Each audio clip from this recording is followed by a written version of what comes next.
Welcome back to Thistle Hill Farmstead, guys. Today we're in the kitchen in our house looking at a project that I had promised to do for my wife for a while, and I'm just now getting around to it, and that's installing a backsplash in our kitchen. Now, when we moved in, we didn't quite know what our color schemes were going to be yet, and the wife had not picked out the tile for the backsplash yet, so we decided just to go ahead and get in, moved in, and then we'll do the backsplash later. Well, it's later. So I'm going to be working on the backsplash here behind the stove. We've got some backsplash underneath a cabinet where we have some glasses, and then over on our other side here where the kitchen sink is. So I'll be working on those, putting up the tile for those backsplash, and I'll bring you along with me.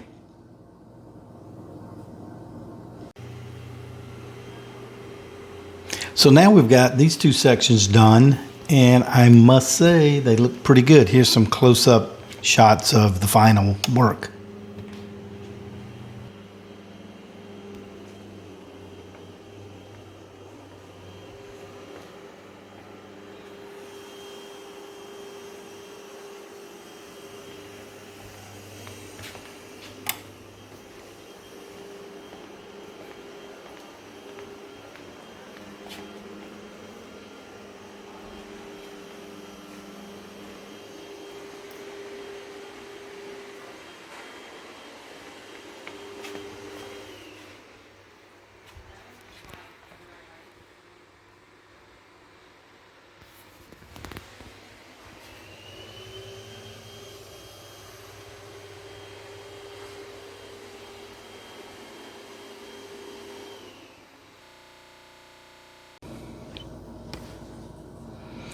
One of the areas that's going to be problematic right off the bat is right here where we have this outlet.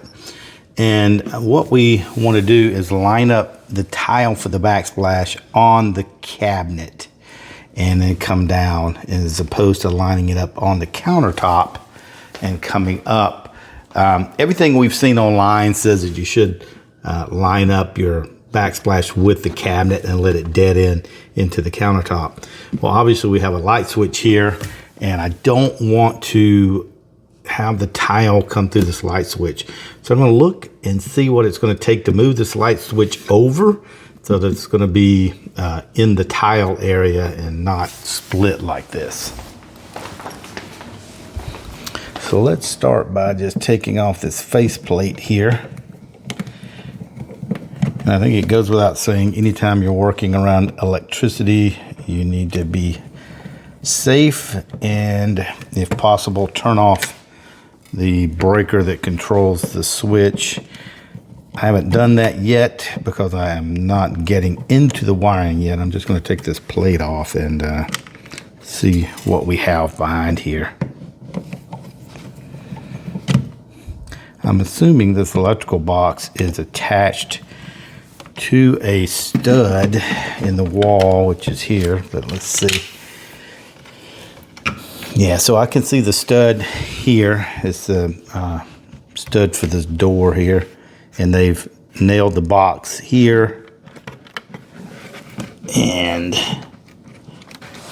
it's attached pretty firmly. So I think what we can do is just cut the nails that are attaching the electrical box to this stud, trim the drywall here, and slide this over, and either get one of the electrical boxes that have the tabs that flip up that will grab a hold to the back of the drywall, or potentially put another piece of 2x4 here, scab that on to move this out.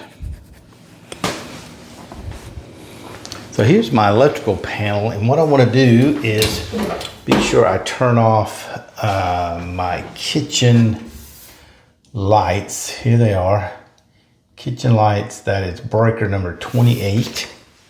So we come down here on the panel, find number 28 on our panel, and just flip that breaker off, and we should be now safe to work on our receptacle.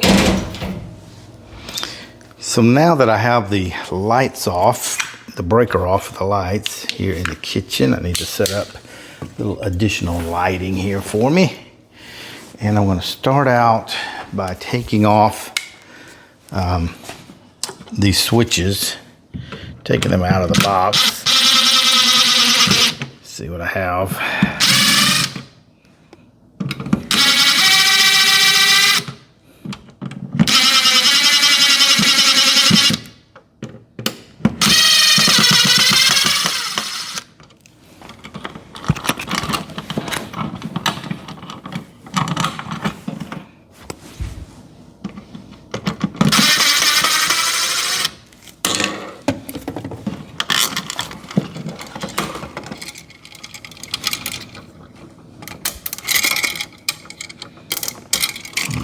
Okay, so we got that one.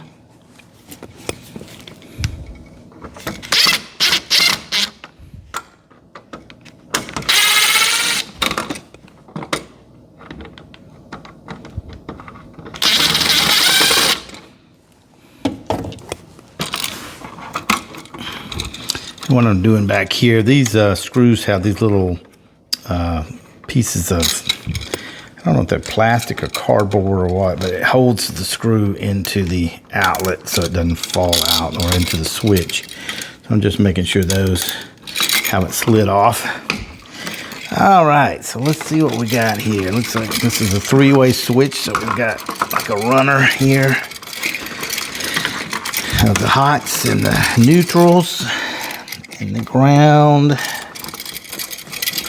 The box is pretty loose, so it is fastened on this right side here. And I think what I'll be able to do is just take my reciprocating saw and go in between here and cut the nails that hold that box to the wall. Okay, so I've got my reciprocating saw, and the nice thing is that typically in a house, the lighting is on separate circuits than the receptacles. So I'm able to use this receptacle here and also still have the power off on the lights. So I'm going to start, normally these boxes are nailed on the top and bottom. So I'm going to start here in the center and try to come down below first. I see my wiring's coming in from the top, so I want to be sure to stay away from that.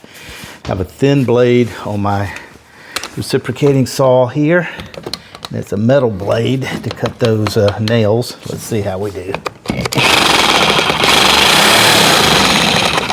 Okay, that was pretty quick. That went right through that one. No problem.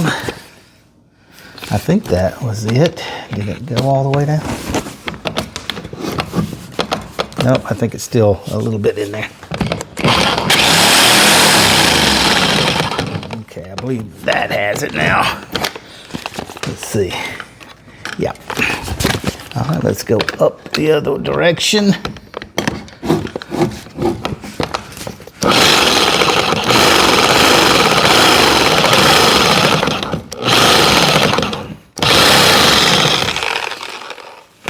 All right, let's see what we got. Is it still connected? Yeah. May have to go back deeper to hit that nail. I want to stay away from the wire.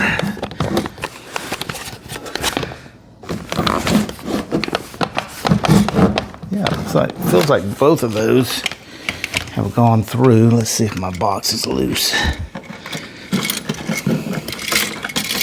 Might just be being held by the wiring that's going in.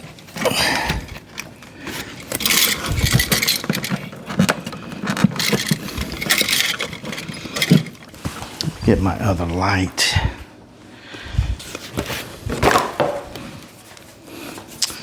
See if I can see behind there.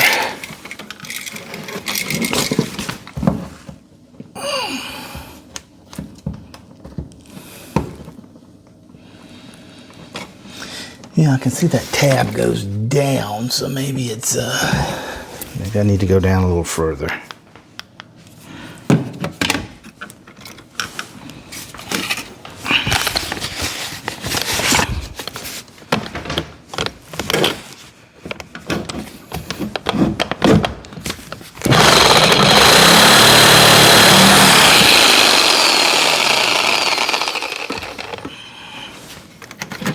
Okay, that's definitely got it there. You see how loose that is. And let's go up now the other direction.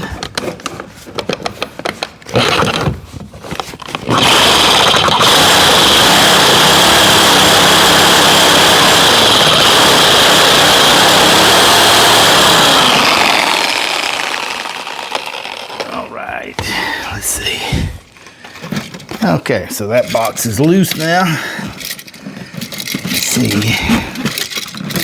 if we can get it out of here. Oh, I'll push it back at least. And I want to check that wiring just to make sure I didn't nick anything back there.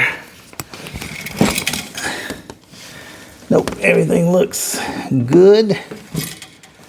All right. So I want to move this box over the distance, at least the distance there. And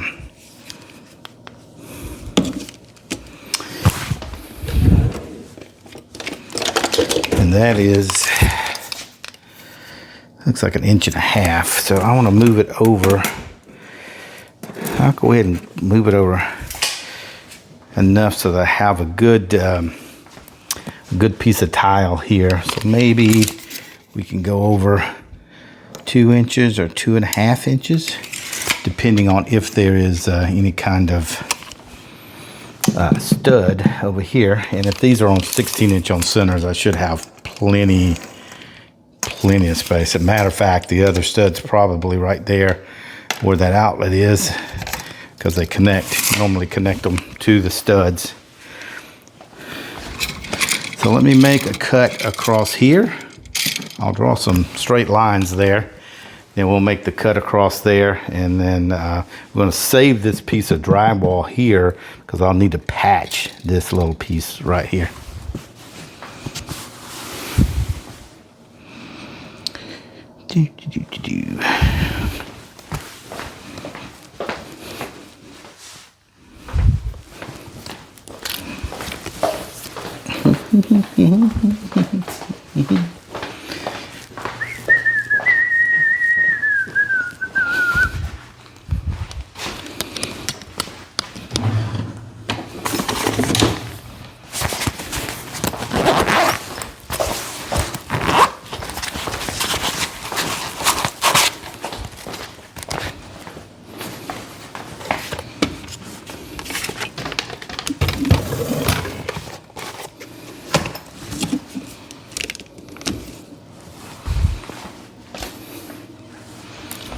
Okay, so let me make a quick measurement.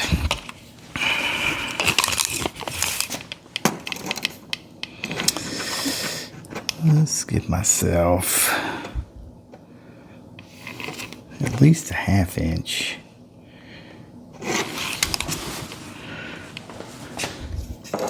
Maybe even 2. So let's go over 2 inches. And then this box cutout is 4.5. So 4.5 inches. Okay. And I've got my little laser here.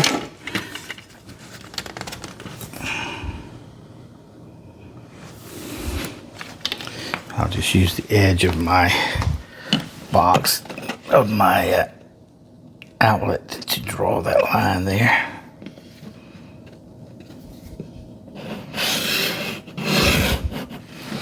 Okay. And then we can go across the other direction.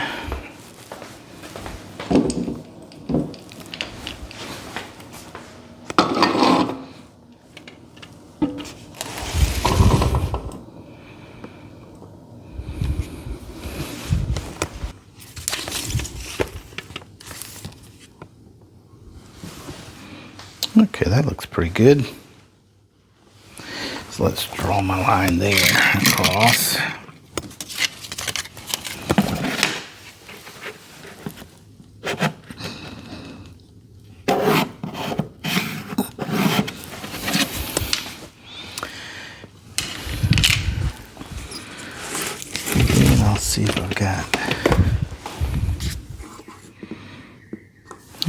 pretty close. Probably want to go just a little above that. Just like right in there.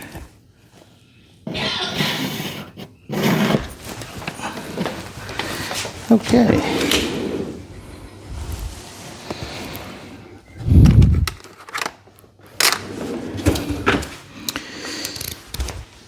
Now what I'm going to do is use a knife, a utility knife, to score the drywall.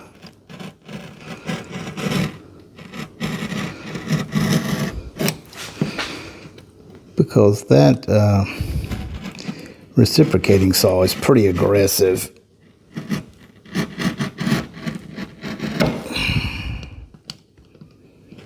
So this will give me a cleaner line.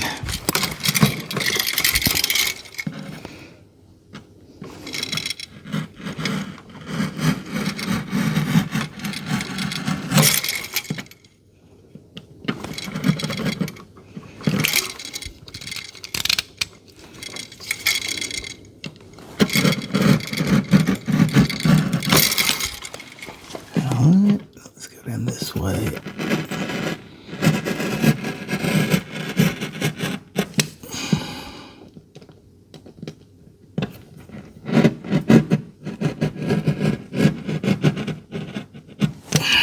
All right, let's make some cuts now.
See if I can cut this a little more here, and then I'll break it inward.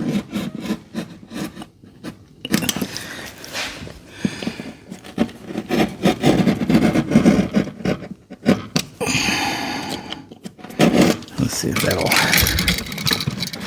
snap in. Yeah, there we go. Then I should be able to cut the back. I don't want to drop my piece in there.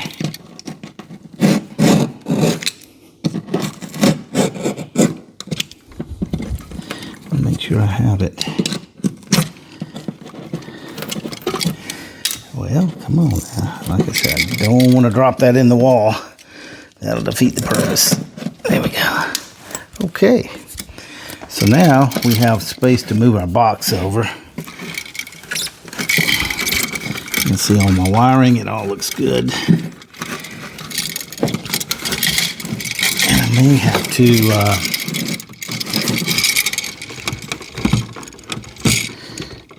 yeah, this stapled, this wire is typically stapled to the outlet up, or the stud there. So I may have to pull that staple off to give myself enough movement to move this box over.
Whew. All right, there you go.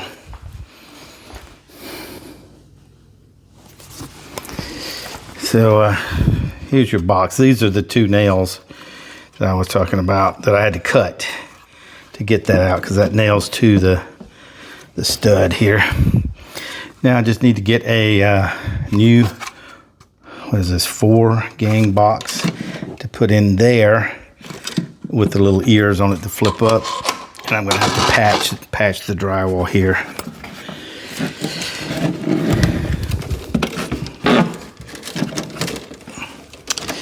Okay, and I'm going to see if I can get these clamps off down here so that I can maneuver these wires around a little bit.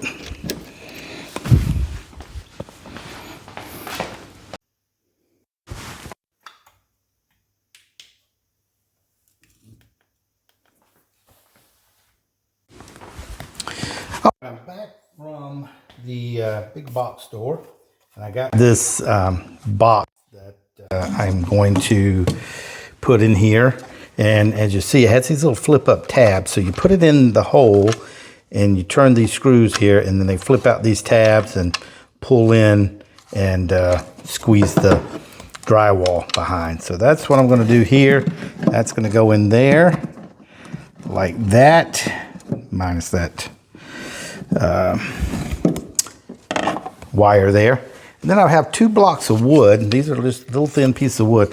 I'm going to put these behind here so that I can have something to attach my drywall to. Now, you can put screws through here. I don't know if I'm going to do that. I think no larger than this little piece is.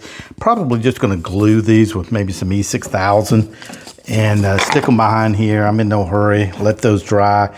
And then literally I can just glue that other piece of drywall to that and then finish these, clean up the seams here. And most of this is going to be behind the tile anyway. It's just this one little piece here that's going to be showing, and I'll clean up these little pieces that I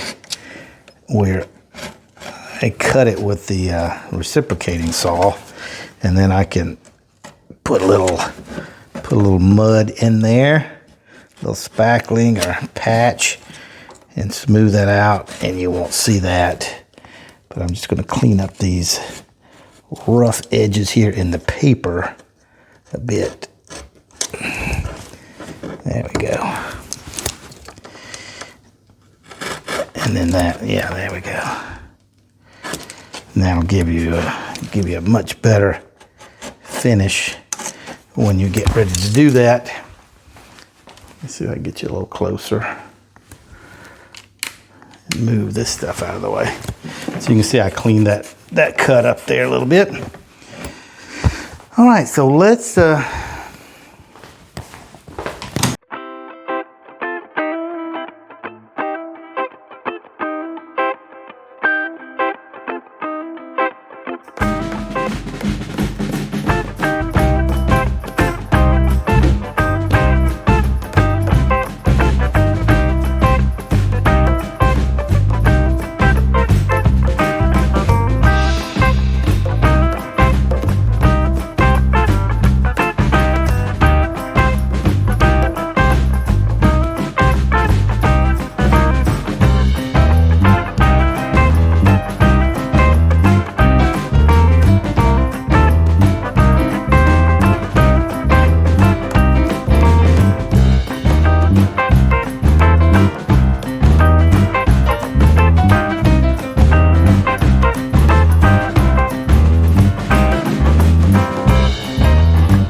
Okay, well, I'll go get me another little piece to go in here since I dropped that first one.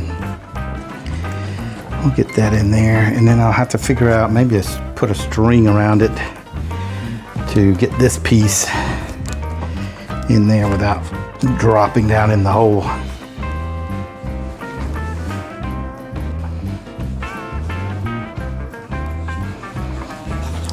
I got a little smarter on this one. I put a screw in it so I can hold it. So let's try this again with a little E6000. I know some of you are cringing watching me do this, but it'll be good enough for what we're doing here. If I was doing a proper wall patch, which who says this is not a proper wall patch, but a proper wall patch out in the middle of the wall, yeah, I would probably put a screw in each side of this to hold this. That way you can push on it and, you know, do everything you need to do with it, and it still hold properly. But this should be fine for what we're doing here. All right, so I'm going to let that sit there, let that one sit, and then I'll take the screw out when that dries. And in the meantime, maybe I'll go ahead and see if I can wire back up these lights and see if I can remember how everything goes and get it all back together. So yeah, put your bets in the comments section there on whether I'm going to be able to get it working on the first try. So I'm not sure what happened to my mic here, so I'm just going to overdub this. So what I'm explaining here is I did get the light switches reconnected and everything connected up fine. I did, however, swap the hot wire so that the three-way switch was controlling the pendant lights over the island instead of the main kitchen lights. But that was an easy fix. I just moved the hot wire over to the other switch and that resolved the problem. And here I'm just discussing how I'm going to use that piece of drywall that I had cut out to move the switch over to glue into this spot. And the only thing that's going to be visible outside the tile is that one small edge there. So I think we'll be good to go.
I somehow lost the video of us grouting this back portion of the stove.